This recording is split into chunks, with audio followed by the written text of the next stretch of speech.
এই উম্মত দুযোগে যাবে বটে, কিন্তু হাতে হাতকড়ি থাকবে না, পায়ে বেড়ি থাকবে না, গলায় ছিকল থাকবে না, চেহারা এই উম্মতের কালো হবে না।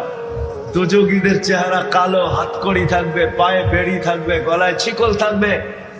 মালিক ফেরেশতাদেরকে জিজ্ঞাসা করবে, কোত্থেকে ধরে নিয়ে আসছো সেকে? হাতকড়ি কই, পায়ের বেড়ি কই, গলার ছিকল কই, চেহারা তো জকজকে, বুলে কাকে ধরে নিয়ে আসছো? ফেরেশতারা বলবে, বুলে আনি নাই, হাতে ধরায় দিছে, নিয়ে আসছি।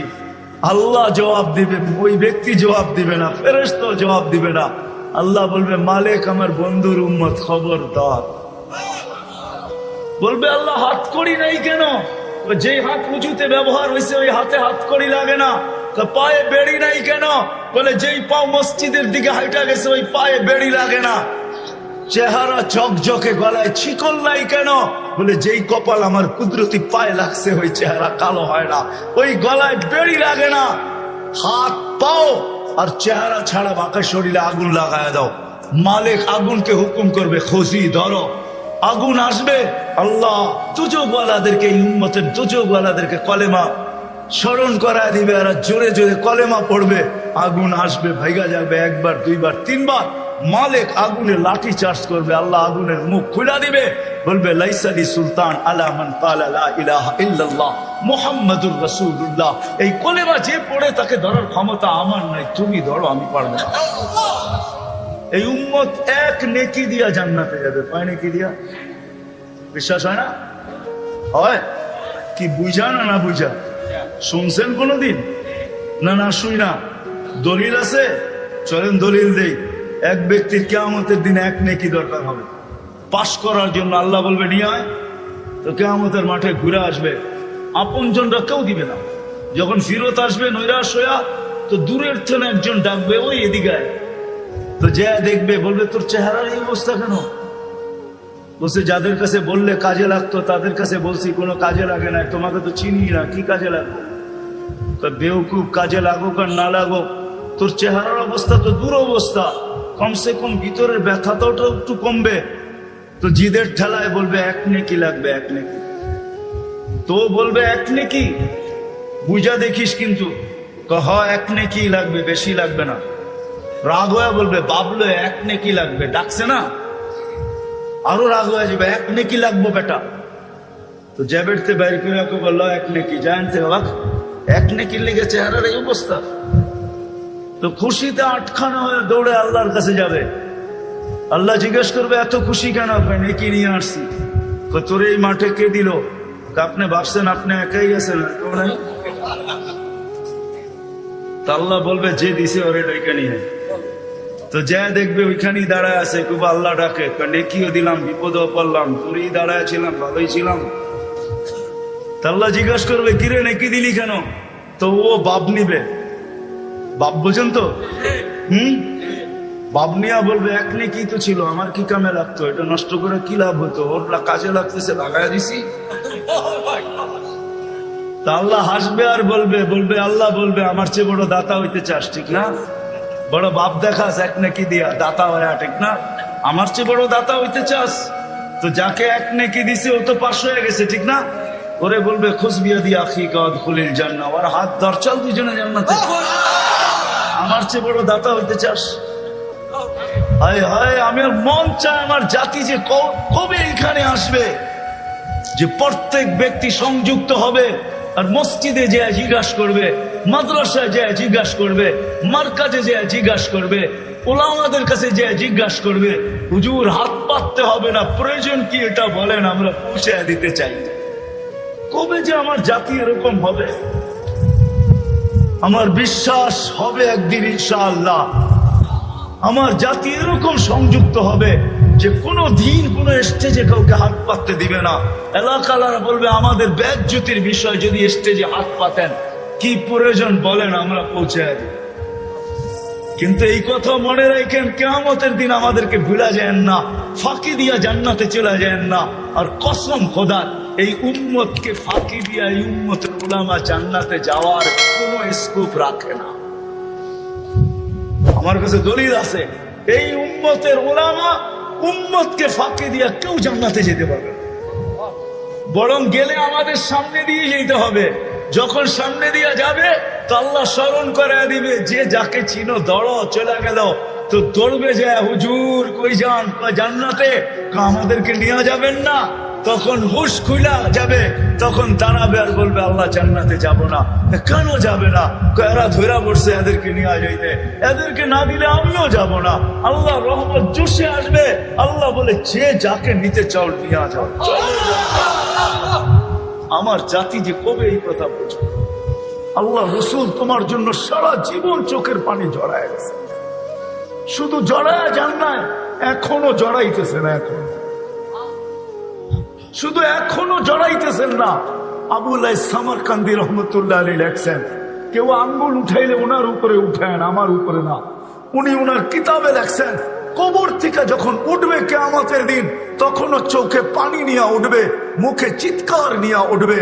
উনি লেখছেন, ইয়াখরুজ ওয়া ইয়াবকি ওয়া ইয়াকুল, উঠবেন চোখে পানি, মুখে চিৎকার, আইনা উম্মতি ইয়া জিবরিল, জিবরিল আমার উম্মত কোথায়? আমি তোমার পাও ধরতাম না, পাও ধরার প্রশ্নই ছিল না। কিয়ামতের মাঠে হায় হায় হায় হায়, ১৬ লক্ষ নবী, ৩১২ জন রসুল, ৩ জন কিতাবদারী রসুল, হায় হায় 4 জন উলুল আজমি মিনার রসুল। এর ভিতরে মুসার মতো কালিমুল্লাহ, ঈসার মতো রুহুল্লাহ, ইব্রাহিমের মতো খলিলুল্লাহ, আদম আলাইহিস ইসলামের মতো সফিউল্লাহ, ইসমাইল আলাইহিস ইসলামের মতো জবিহুল্লাহ আলাইহিমুস সালাতু ওয়াস সালাম, এরকম নবী পর্যন্ত কিয়ামতের দিন চিৎকার দিবে, রব্বি নফসি নফসি নফসি নফসি, আমাকে বাঁচান, আমাকে বাঁচান। তোমার আমার নবী কিয়ামতের দিন চিৎকার দিবে, রব্বি উম্মতি, আমার উম্মত বাঁচান। আল্লাহ সান্ত্বনা দিয়েও থামাইতে পারবেন না মনে হয়। ওলামার একমত হবে কিনা জানি না, হোমনার ওলামা একমত হবে কিনা জানি না। আল্লাহ সান্ত্বনা দিবেন, সালতুতা শাফি তুসাফা, আপনার সাথে তো অঙ্গীকার আছে, কাকে চাবেন, কতগুলা চাবেন, আপনার হাতে উঠায় দিব। সুপারিশ করতে দেরি, মঞ্জুর করতে দেরি করব না।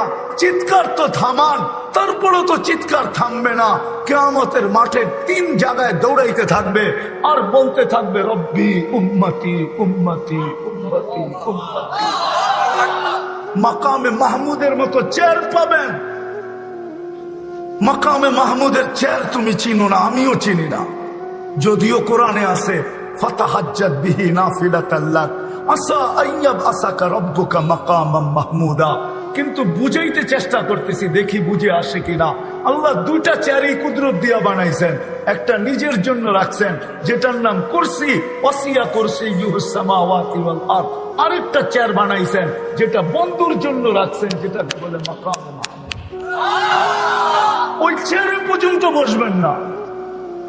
আল্লাহ বলবে বসেন, বলছে যে 3 জায়গায় ছোটেও বসে, তো বসে কি করে? আমি তো 3 জায়গায় দৌড়াইতে থাকবো, আমার তো দৌড় থামবে না। 3 জায়গায় দৌড়াবো, হাউজে কাউসারে দৌড়াবো, পিপাসিত উম্মত আসতে দেরি, নিজের হাতে পান করাইতে দেরি করব না। আর আমি অঙ্গীকার দিয়ে আসছি দুনিয়ার থেকে, মাওঈদুকুমুল হাউজ, তোমাদের সাথে হাউজে কাউসারে দেখা হবে। দ্বিতীয়, আমি ছুটবো মিজানের কাছে। উম্মতের পাল্লা যদি না ঝোঁকে তো আপনার প্রতিশ্রুতি গুলা কাজে লাগাবো। আপনি প্রতিশ্রুতি দিছেন আমাকে, অঙ্গীকার দিছেন আমাকে, চাইলে নাকি দিবেন, সুপারিশ করলে নাকি কবুল করবেন, আমার চেহারায় নাকি ভাঁজ আসতে দিবেন না। লা ইউখসিকা ফি উম্মতিক, দুনিয়ায় বসায় আপনি আমাকে বলে দিছেন, সাউফা ইউতিকা রব্বুকা ফাতারদা, আপনি আমাকে রাজি করে ছাড়বেন। বিদা আমি মিজানের পাশে দাঁড়ায় থাকবো। পাল্লা যদি সামনে না ঝোঁকে, ওইখান থেকে চিৎকার দিতে শুরু করব, রব্বি উম্মতি উম্মতি উম্মতি। আর এরকম হবে না কেন জানি না, বুঝবেন কি বুঝবেন না, এরকম হবে না কেন? আল্লাহ তো এক আয়াতের ভিতরে ইঙ্গিত দিছেন, শুহাদা আলান নাস, ও উম্মতে মুহাম্মাদি, কিয়ামতের দিন আমি তোমাদেরকে আমার পক্ষে দাঁড় করাবো। শুহাদা আলান নাস, আমার পক্ষে দাঁড় করাবো।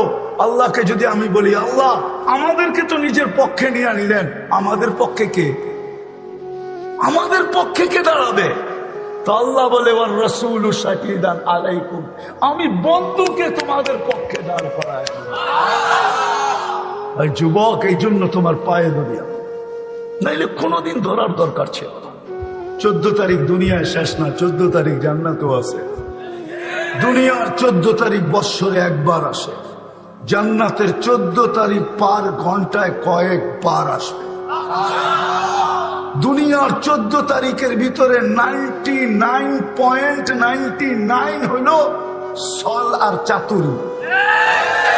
সল চাতুরি বুঝো? হ্যাঁ, শুধু দোকার দোকার, স্যাক আর স্যাক। আর জান্নাতের 14 তারিখ 100-এ 100 সত্য। আমি প্রমাণ দিতেছি, 100 পুরুষের যৌবন শক্তি দিবে। কত? পাওয়ার ব্যাংকে রাখার জন্য? কি করার জন্য? কাজে লাগানোর জন্য, ঠিক না? ডেলি 100 বার কাজে লাগাবে, 100 বার। জিজ্ঞেস করো, হাদিসে আছে মিয়াতা মাররা। কি হুজুর? পুরাটা বললাম না, পুরা হাদিস বললাম না, শুধু শেষ শব্দ বললাম, মিয়াতা মাররা। ডেলি 100 বার কাজে লাগাবে। তাহলে পার ঘন্টায় যদি কয়েকবার 14 তারিখ না হয়, তো তুমি কাজে কোথায় লাগাবে? এই জন্য পার ঘন্টায় কয়েকবার 14 তারিখ হবে। দুনিয়ার মতো ধোকাবাজ মেসেজ আসবে না, ওইখানে মেসেজ আসবে না, ডাইরেক্ট ভিডিও কল হবে। ভিডিও কল তুমি দেখা আত্মহারা হয়ে যাবে। তোমাকে দেখা ডাকবে, তাল ইলাইয়া, আল্লাহ বানায় রাখছে, দেখা যা কি বানাইছে। তুমি কইবা বাইক পামু কই, ঠিক না? হ্যাঁ, কি এটাই তো? হ্যাঁ, এখন তো দোস্তের থেকে বাইক লয়ে দৌড় দেয়, ঠিক না? দোস্ত খালি 10টা মিনিট তুই দাঁড়া, আমি আইতেছি, ঠিক না? জোরে চালাইতে যে কয়জন এই পর্যন্ত হোমনায় দুনিয়া ওভারটেক করে আখেরাতে চলে গেছে নাই? ওই যে নিশা উঠছে, যদি জায়গা চালা যত জোরে, তো রাস্তা ছেড়ে গেছে গা জঙ্গলে, আর ও গেছে গা আখেরাতে। হুন্ডা জঙ্গলে, ও কই? ওই আখেরাতে। জান্নাতে এরকম না, জান্নাতে সুপার বাইক রাখা আছে, ইন্না ফিল জান্নাতি লাখাইলা, ঘোড়া রাখা আছে, ঘোড়া মিন ইয়াকুতাতিন হামরা, লাল টকটকে স্টার রুবি দিয়া বানাইছেন। লাহু আজনিহাতান, 2টা ডানা আছে। ইয়ারকাবুর রাকিব ওয়া ইউসিরু হাইসু ইয়াশা, চড়বে আর চোখের পলকে উইরা চলে যাবে। যুবক, তোমাদের পায়ে হাত রাখি। যুবকের যৌবনের মূল্য হবে না। তোমার যৌবন থাকতে পারে আমি মানি, কিন্তু তুমি যৌবনের মূল্য পাবে না। যৌবনের একটা মূল্য আছে। দুনিয়া আলাদের কাছে অতক্ষণ আছে যতক্ষণ যৌবন আছে, কিন্তু আল্লাহর কাছে একটা মূল্য আছে যৌবনের, যেটা চিরদিন পাবে, চিরদিন। ওই ভ্যালু চিরদিন থাকবে, মূল্য চিরদিন থাকবে। শুধু দুনিয়ায় থাকবে না, চিরদিন আখেরাতেও থাকবে, চিরদিন থাকবে। নাইলে এই হাদিস কেন আসতো? যুবক যখন নিজের যৌবনকে আল্লাহ রসুলের জন্য বিলীন করে আর ওই সাজে নিজেকে সাজায়, তো আল্লাহ যুবককে দেখে আর বলে, লাউলা শাবাবা খুশা। হায় আমার জাতি যদি আরবি বুঝতো, হায় যুবকরা যদি আরবি বুঝতো, লাউলা শাবাবা খুশা। এই যুবক যদি দুনিয়াতে না থাকতো, লাজালতু সামা হাদিদা, আকাশ বহুত আগে লোহার, ওয়াল আরদা সফসফা, জমিন বহুত আগে তামার, ওমা আনজালতু মিনাস সামাই কাতরা, আকাশ থেকে বৃষ্টির একটা ফোঁটা না, ওমা আম্বাততু মিনাল আরদি হাব্বা, জমিন থেকে একটা শস্যের দানা না, বাল আনজালতু আলাইহিমুল আযাবা সাব্বা। একের পর এক আযাব দিয়ে ধ্বংস করে দিতাম, কিন্তু পারি না তো। যুবকের দিকে দেখা পারি না, যে যৌবনের মূল্যায়ন করছে। আমার ভয়ে যৌবনকে লজ্জাপতির মতো গুটায় নিছে। ও উমরার মানুষ, দুনিয়াই কি সব শেষ? যুবক, দুনিয়াই শেষ? হ্যাঁ, দুনিয়াই শেষ। কেউ তো বলে চিতাতেই সব শেষ, তোমরা কি বলো দুনিয়াতেই সব শেষ? আরে 14 তারিখ কি দুনিয়াতেই শেষ? হ্যাঁ, 14 তারিখ বুঝো তো না? বুঝো না? কোন 14 তারিখ? ফেব্রুয়ারির 14 তারিখ, ঠিক না? হুজুরে বুঝবো না। ওই জান্নাত রাখছে। সময় যদি হইতো তো তোমাদেরকে দেখাইতাম চাও কি আর কি না আছে। সাহাবা এই জন্যই পাগল হয়েছে। আসেন ওলামাদের সোহবতে আল্লাহওয়ালাদের সোহবতে নবীর আদর্শ শিখি, আর সহজ আদর্শের মাধ্যমে আমার জীবনটাকে গড়ি। কি করবো তো? শিখবো তো? হ্যাঁ। আর আল্লাহ রসুলের আদর্শের ভিতরে সবচেয়ে বড় আদর্শ 5 ওয়াক্ত নামাজ। কি? হ্যাঁ। আজকের থেকে কে কে ছাড়বে নামাজ দেখি? আর পড়বে কে কে? পড়ার ওয়াদা কে করতে পারে যে কোনো অবস্থায় নামাজ ছাড়বো না? নামান। আপনারা আমার চেয়ে ভালো ছিলেন আব্দুল কাদের জিলানী রহমতুল্লাহ আলাইহি, ঠিক না? হ্যাঁ। আব্দুল কাদের জিলানী পীরানে পীর, বড় পীর। আসলেই উনি পীরানে পীর, আসলেই উনি বড় পীর। সমস্ত পীর উনার নিচে। আব্দুল কাদের জিলানী তরিকায় কাদেরিয়ার মুজেদ আব্দুল কাদের জিলানী আল হাসানি, উনি লেখছেন নামাজ নাও পড়তে পারো, আল্লাহ তোমাকে কিচ্ছু বলবে না, কিন্তু শুকর অবশ্যই বলবে যে আল্লাহ সৃষ্টির ভিতরে আমি নিকৃষ্ট বটে, আমার চেয়ে নিকৃষ্ট তুমি কাউকে তৈরি করো নাই, কিন্তু যে ডাকার পরেও নামাজ পড়লো না আমার চোখেও আমার চেয়েও নিকৃষ্ট। ছাড়তে পারেন, কিন্তু শুকরের চোখে আপনি ওর চেয়ে নিকৃষ্ট হবেন। আল্লাহ জিজ্ঞাসা করছে কেন? বলছে কিয়ামতের দিন আমি মাটি হব, ও জাহান্নামের ইন্ধন হবে। সে যুক্তিও দিছে। এই জন্য আজকের থেকে নামাজ ছাড়বো। হক্কানি আলেমদের কাছে যায় নবীর আদর্শ শিখ। শেষ কথা, এতটুকু ছাড় দিছেন, মান তামাসসাকা সুন্নতি ইনদা ফাসাদি উম্মতি ফালাহু আজরু মিয়াতি শাহীদ। আল্লাহর রাসূল আমাদের জন্য সুযোগ দিছেন, একটা সুন্নত ধরেও যদি লটকায়া থাকতে পারি, ঝুলা থাকতে পারি, আর এই ঝুলন্ত অবস্থায় যদি কবরে পৌঁছতে পারি, আল্লাহর রাসূল ওয়াদা দিতেছেন যে আমার আল্লাহ আমাকে জানায় দিয়েছেন 100 শহীদের মালা নিয়ে তোমাকে স্বাগত জানাই। এই জন্য আদর্শ শিখি, আর আদর্শ উলামাদের কাছ থেকে শিখি, হক্কানি আলেমদের কাছ থেকে শিখবো তো। আর এই মাদ্রাসা মক্তব গুলার সাথে, মসজিদের সাথে, মাদ্রাসার সাথে, মক্তবের সাথে, হেফজোখানার সাথে সংযুক্ত হই, নিজেকে সংযুক্ত করি। এই উম্মতের জন্য সুবর্ণ সুযোগ। এই জন্য বলতেছি এগুলোর সাথে নিজেকে সংযুক্ত রাখেন। মসজিদের সাথে, মার্কাজের সাথে, মাদ্রাসার সাথে, মক্তবের সাথে, হেফজোখানার সাথে, ওলামাদের সাথে, আল্লাহওয়ালাদের সাথে কোনো না কোনো ভাবে নিজেকে সংযুক্ত রাখেন। ইনশাআল্লাহ একদিন আমার কথা সত্য হবে। এই উম্মত এক নেকি দিয়েও পার হবে, আপনিও পার হয়ে যাবেন ইনশাআল্লাহ, আপনিও পার হয়ে যাবেন। কেননা এই উম্মতকে আল্লাহ কোনো না কোনো বাহানায় পার করবে। মনে উঠলো, এই জন্যই বলতেছি।